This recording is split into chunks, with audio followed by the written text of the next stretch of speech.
Perfect लग्नामध्ये जसा मिळतो हलवा तसा हा हलवा बनला होता. नक्की ट्राय करा आणि तुम्ही मला कमेंट करूनसुद्धा सांगा तुमचा हलवा कसा झालेला आहे. एकदम टेस्टी झाला होता. काल लक्ष्मीपूजनसुद्धा होतं. त्यानिमित्ताने मी हा हलवा नैवेद्यासाठीच बनवला होता.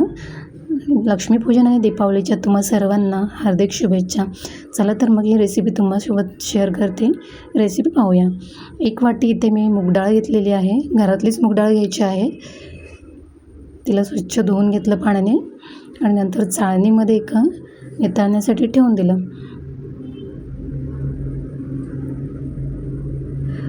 मी जशी सांगते तशी परफेक्ट केली तर हा मूग डाळीचा हलवा अतिशय छान टेस्टी होणार आहे.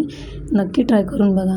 तोपर्यंत इकडे आपण एका पॅनमध्ये दूध गरम करायला ठेवू. आता हे दूध आपल्याला जेवढं प्रमाण घेणार आहोत, इथे मी 4 कप दूध घेतलेलं आहे. त्याला आपण आटवून 2 कप करायचं आहे. त्यामध्ये केसरचे धागे टाकले थोडे. तोपर्यंत दूध आटेपर्यंत इकडे आपण मूग डाळीला फ्राय करून घ्यायचे आहे. इथे मी कढईमध्ये 2 चमचे तूप टाकलं. गरम झाल्यानंतर लगेचच ती मूग डाळ टाकली. धुवून घेतली होती ती आणि तिला असं फ्राय करत राहायचं. आता इथे खूप मेहनतवाला काम आहे.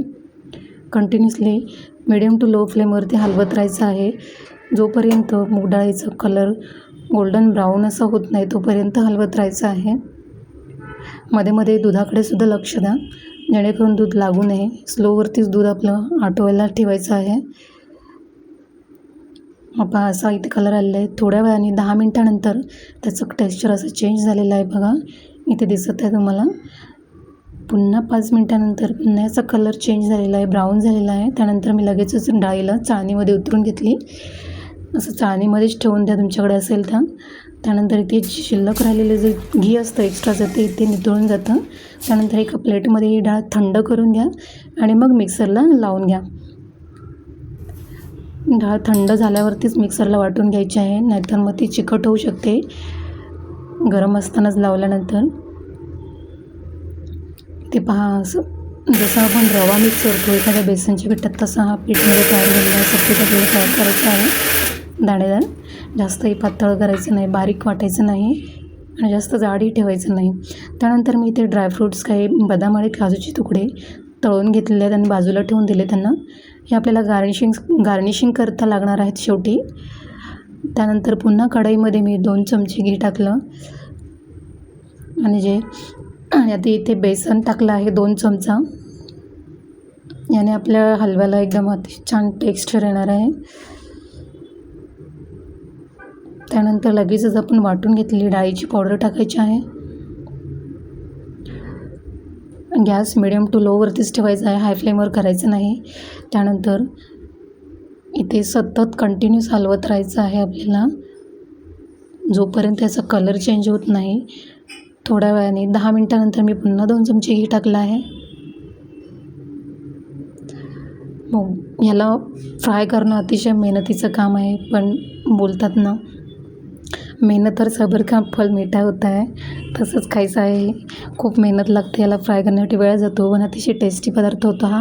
त्यानंतर आपल्या इथे जे आपण दूध आटवून ठेवलं होतं ते मी 1.5 कप आटवलं आहे. ते 1.5 कप याच्यामध्ये ॲड करायचं आहे. चांगलं हलवून घ्या त्याला. नंतर पुन्हा हे मिश्रण घट्ट होऊन जातं. मला तर घाम सुटलं होतं खूपच शेवटी. त्यानंतर गरम गरम पाणी, उकळीचं पाणी टाकायचं आहे त्याच्यामध्ये 2 कप. त्यानंतर लगेचच 1 वाटी साखर टाकायची आहे. 1 चमचा वेलची पूडही घाला.